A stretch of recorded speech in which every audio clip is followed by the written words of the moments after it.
तो कैसे हैं स्टूडेंट्स, आज मैं पढ़ाने वाला हूँ पास्ट परफेक्ट कंटिन्यूअस टेंस को। तो चलिए जानते हैं बिना किसी टाइम वेस्ट के पास्ट परफेक्ट कंटिन्यूअस टेंस क्या होते हैं, उनके बनाने के रूल्स क्या होते हैं। तो देखिए, सबसे पहले जो हिंदी वाक्यों के अंत में जो आता है वो स्टूडेंट्स, वाक्यों के अंत में जो आता है वो रहा था, रही थी, रहे थे आदि शब्द तो आते हैं, लेकिन इनके साथ साथ समय भी दिया होता है। जैसे मैंने एक दो एग्जाम्पल लिख के यहाँ पर समझाया हुआ है। मैं कल 2 बजे से पुस्तक पढ़ रहा था। तो स्टूडेंट्स यहाँ पे देखिए, ये समय आ रहा है 2 बजे से आ रहा है, और दूसरा वाला जो वे 1994 से मुंबई में रह रहे थे। तो स्टूडेंट्स इसमें ये वाला समय आ रहा है 1994 से। देखिए, रहा था, रही थी, रहे थे, ये वाले शब्द जो होते हैं वो पास्ट कंटिन्यूअस टेंस में भी आते हैं। किसमें? पास्ट कंटिन्यूअस टेंस में। लेकिन यहाँ पे रहा था, रही थी आते तो हैं, लेकिन इसके साथ में ना समय भी दिया होता है स्टूडेंट्स। तो देखिए, इस तरीके के सेंटेंस ये होते हैं, इनके बनाने का रूल्स क्या होता है, चलिए जाते हैं। तो देखिए students, past perfect continuous tense को बनाने का सबसे अच्छा रूल्स ये है। देखिए, मतलब कुल मिला के ये है, इस टेंस में सबसे इजी है कि हैड बीन ही आएगा, चाहे वो एक वचन हो चाहे वो बहुवचन हो। देखिए, ये है हेल्पिंग वर्ब, है ना स्टूडेंट्स, ये है मेन वर्ब। मैं आपको हर एक टेंस जितने भी मैंने पीछे वीडियो में करा चुका हूँ, मैं वो उसमें सभी कुछ बता चुका हूँ कि सब्जेक्ट क्या है, मेन वर्ब क्या है, हेल्पिंग वर्ब क्या है, ऑब्जेक्ट क्या है, मैं सभी डिटेल में बता चुका हूँ। तो देखिए, इसमें भी जानने की कोशिश करते हैं स्टूडेंट। सब्जेक्ट क्या होते हैं? सब्जेक्ट एक वचन होते हैं या बहुवचन होते हैं, जैसे I, we, you, they, he, she, it, इस तरीके के हम सभी क्या बोलते हैं? सब्जेक्ट बोलते हैं, जिसको हम हिंदी में क्या बोलते हैं स्टूडेंट? कर्ता। तो देखिए, फिर उसके बाद लगाते हैं हम, क्या लगाते हैं? Helping verb. हेल्पिंग वर्ब कौन कौन से होते हैं? Is, am, are, was, were, had, have, इस तरीके के ये हेल्पिंग वर्ब होते हैं। फिर उसके बाद लगाते हैं स्टूडेंट्स मेन वर्ब। अब देखिए, पास्ट परफेक्ट कंटिन्यूअस टेंस में हम लोग मेन वर्ब में फर्स्ट फॉर्म में आईएनजी जोड़ देते हैं।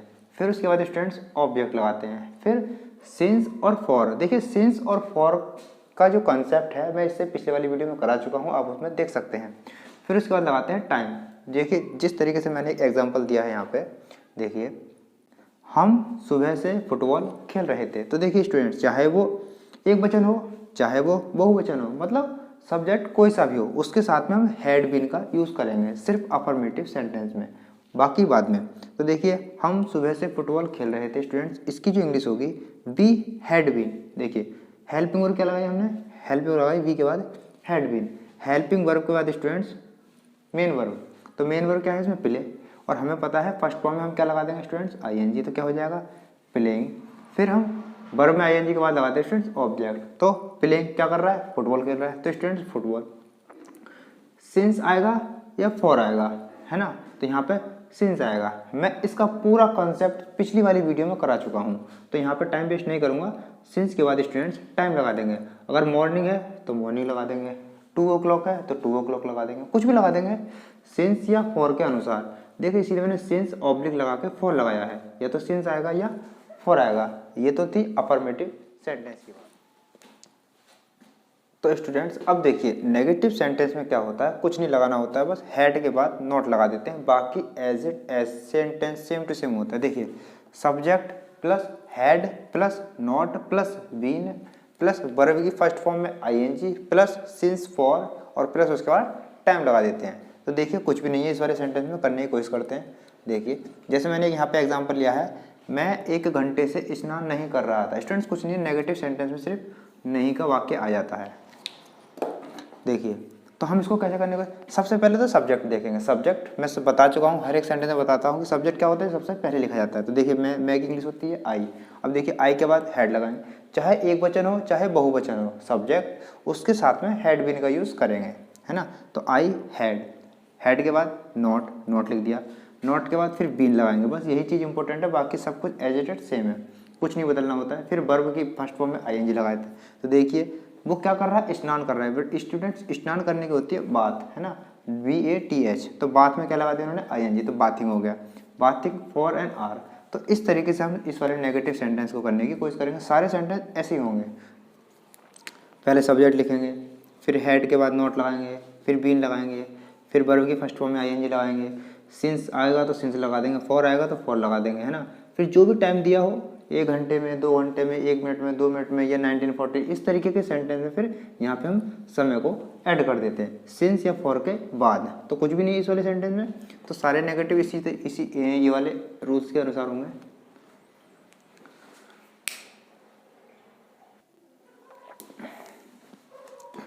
तो देखिए स्टूडेंट्स, अब बात करते हैं इंटेरोगेटिव सेंटेंस की। तो मैं पहले ही बता चुका हूँ सभी सेंटेंस की वीडियो में कि इंटेरोगेटिव सेंटेंस भी दो प्रकार के होते हैं। जैसे एक तो सबसे पहले आता है वाक्य में क्या, सबसे पहले, फिर बीच में आता है कब, क्यों, कैसे। इस तरीके के मैं दूसरे नंबर में समझाऊंगा, पहले आप इसको समझिए। इंटेरोगेटिव सेंटेंस जो होते हैं, देखिए उनको बनाने के लिए कुछ नहीं है, जो हेड यहाँ बीच में आता था उस हेड को सबसे पहले लिख लेंगे। कब? जब वाक्यों के, हिंदी वाक्यों में सबसे पहले क्या आता है उसमें लगाएंगे हेड। ठीक है, हेड के बाद लगाते हैं सब्जेक्ट, सब्जेक्ट के बाद लग जाएगा बीन। बाकी सब कुछ सेंटेंस में वही है जो कुछ हम पहले करते चले आ रहे हैं। तो देखिए बस जो भी कुछ है वो यहाँ पर है, हेड के बाद सब्जेक्ट, सब्जेक्ट के बाद बीन। तो देखिए हम सेंटेंस को किस तरीके से करते हैं। तो देखिए, क्या तुम सुबह से क्रिकेट खेल रहे थे? तो देखिए वाक्य के अंत में रहा था, रही थी, रहते आ रहे हैं, है ना।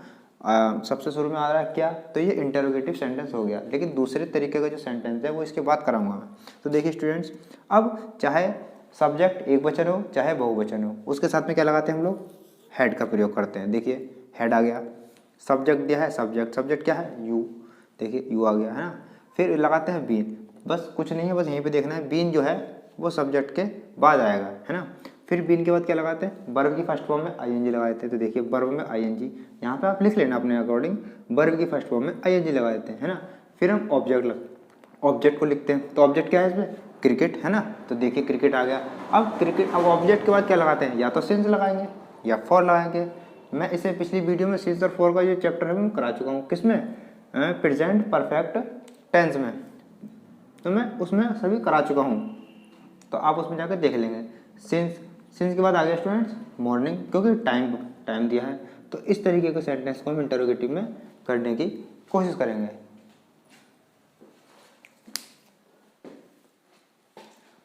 तो देखिए स्टूडेंट्स, अब हम दूसरे नंबर का जो इंटरोगेटिव सेंटेंस जो बनाते हैं, देखिए उसको बनाने का क्या रूल्स है। तो देखिए सबसे पहले हम लिखते हैं WH वर्ड। मैं WH वर्ड सब करा चुका हूँ, कब, क्यों, कैसे आदि शब्द WH वर्ड कहलाते हैं, जिसकी स्पेलिंग होती है वाई, हु। इस तरीके से आप देख लेंगे यहाँ पे। तो देखिए WH वर्ड के बाद क्या लगाते हैं स्टूडेंट्स, हेड के बाद सब्जेक्ट, सब्जेक्ट के बाद बीन, फिर सब कुछ वही है, कुछ नहीं है। वर्ब की फर्स्ट फॉर्म में आएंगे ऑब्जेक्ट, सिंस और फॉर प्लस टाइम लिख देंगे जो भी दिया होगा। तो देखिए मैंने एग्जांपल यहाँ पे क्या लिया है, तुम सुबह से फुटबॉल क्यों खेल रहे थे स्टूडेंट्स। तो देखिए सबसे पहले ना तो हम यहाँ पे तुम के लगाएंगे, है ना। तो सबसे पहले देखेंगे हम इसमें WH वर्ड क्या है, कब, क्यों, कैसे, इस तरीके के वर्ड WH वर्ड कहलाते हैं। तो क्यों की मीनिंग को सबसे पहले लिखेंगे। देखिए कह रहे हैं ना, WH वर्ड की मीनिंग को पहले लिखना है। फिर उसके बाद लगाते हैं हेड, चाहे एक वचन हो चाहे बहुवचन हो, हेड का प्रयोग करेंगे। हेड जो है वो हेल्पिंग वर्ब है, तो हेड को यहाँ पे लिख दिया WH वर्ड के बाद, है ना। फिर इसके बाद लिखते हैं सब्जेक्ट, सब्जेक्ट जो भी दिया हो सेंटेंस में उसके अकॉर्डिंग, नाम है तो नाम लिख देंगे और जो भी है। फिर यू के बाद लिखेंगे स्टूडेंट्स बीन। देखो सब्जेक्ट के बाद क्या कह रहा है, बीन, बीन लिख दिया। फिर इसके बाद क्या कह रहा है, वर्ब की फर्स्ट फॉर्म में आईएनजी। तो वर्ब की फर्स्ट फॉर्म में मैंने आईएनजी लगा दिया क्योंकि वो खेल रहा है, तो प्लेइंग हो गया। प्लेइंग के बाद लगाते हैं ऑब्जेक्ट, ऑब्जेक्ट क्या है इसमें, फुटबॉल। तो देखिए हमने फुटबॉल लिख दिया। फिर समय के अकॉर्डिंग या तो सिंस लगाएंगे या फॉर लगाएंगे, तो हमने क्या लगा दिया इसमें, सिंस। तो देखिए सिंस लगा दिया। फिर उसके बाद हम लगा देंगे टाइम। तो देखिए टाइम क्या है इसमें, सुबह से, मॉर्निंग। तो इस तरीके के सेंटेंस को हम करने की कोशिश करेंगे। तो पास्ट परफेक्ट कंटिन्यूअस टेंस में कोई स्टूडेंट कुछ भी नहीं है, बस सब्जेक्ट लिखना है, हेड बिन लगाना है और ऑब्जेक्ट लिखना है और वर्ब की फर्स्ट फॉर्म लिखनी है। इस तरीके से करने हैं सभी सेंटेंस को। तो अगर वीडियो अच्छी लगी हो तो दोस्तों के साथ शेयर करें और सब्सक्राइब कर लें।